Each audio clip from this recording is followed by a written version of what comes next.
The station was called Vatha's Rest, a rusted wheel of metal turning slowly above a dying star, and it was the kind of place where 1,000 species came to forget who they used to be.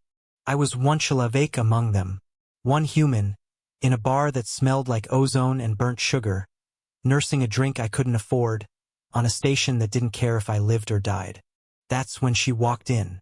The Lyriad don't have a word for beautiful in their own language.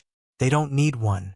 When you look at a Lyriad, your mind fills in the word for you, borrows it from whatever species you are, and hands it back polished and glowing. Skin like moonlight caught in water. Eyes that shifted color with her mood. Every other conversation in that bar just stopped, and she walked straight toward me. Not toward the Dravath captain with his chest full of medals. Not toward the Kesserine trade prince dripping in synthetic jewels. Toward the human. Toward me. The bar went silent enough that I could hear my own heartbeat. "You're the one they call Sam," she said. Her voice did something to the air, like it was made of a frequency other species couldn't fully hear. The one who stayed. I didn't understand yet. I just nodded, because words had temporarily left me. To understand why that moment mattered, you have to understand how the galaxy saw us by then. Humanity had been part of the wider community for almost 30 years. We were tolerated. Useful even for hauling cargo, for absorbing losses in wars nobody else wanted to fight, for doing the dangerous jobs with a strange, unsettling calm. But we were never courted, never chosen. The great and beautiful species of the galaxy did not walk across crowded rooms toward humans. The Lyriad especially did not. Lyriad were said to only bond with power, with status, with legends. Their favor was currency. Entire empires had gone to war over a Lyriad smile. So when Rhea, that was her name, sat down across from me instead of the trade prince, the whole station felt the shift in gravity. The Kesserine prince, a creature named Thalvex Dree, stood up so fast his chair clattered backward. "There has been a mistake," he said, voice tight with the particular fury of someone who has never been told no. "She belongs at my table." Rhea didn't even look at him. "I don't belong anywhere," she said quietly. "I choose." 3 days earlier, before I'd ever seen her face, a supply shuttle had lost pressure 2 decks below the station's public ring. Nobody official responded. Too much liability. Too much paperwork. Not enough profit in saving 4 dockworkers trapped behind a warped airlock. I wasn't official. I was just a cargo tech with a toolkit and no sense of self-preservation.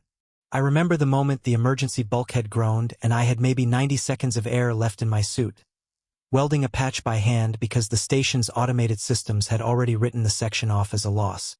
I remember a Lyriad medical tech, quiet, watching from the observation deck, someone I never noticed, filming the whole thing on a small recorder because on her world, they still told stories the old way through witness truth. I saved 3 of the 4. I couldn't save the 4th. I carried her out anyway, because you don't leave someone behind just because you failed them.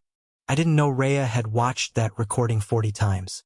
Back in the bar, Thalvex wasn't finished. He leaned across the table, all confidence and contempt. "She is drawn to you out of some human novelty," he sneered. "A curiosity.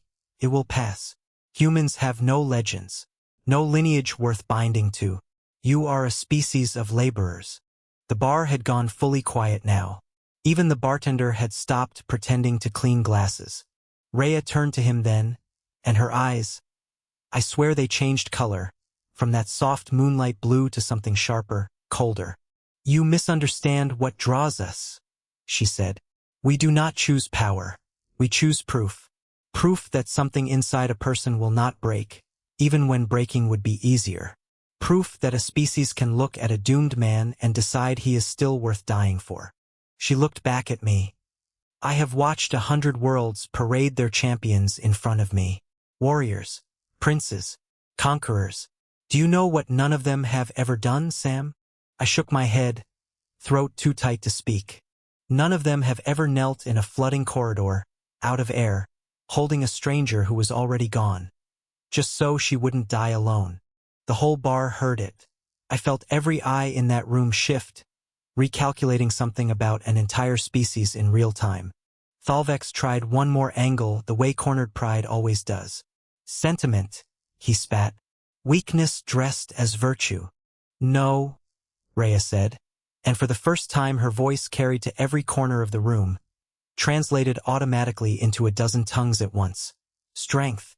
The strength to stay soft in a galaxy that rewards cruelty. Any species can conquer. Only one I have ever met chooses, again and again, to care, even when no one is watching, even when it costs them everything, even when the mission is already lost. She reached across the table and took my scarred, trembling hand in hers. That is not novelty, she said. That is the rarest thing in this galaxy, and I have been looking for it my entire life. Thalvex had no answer for that.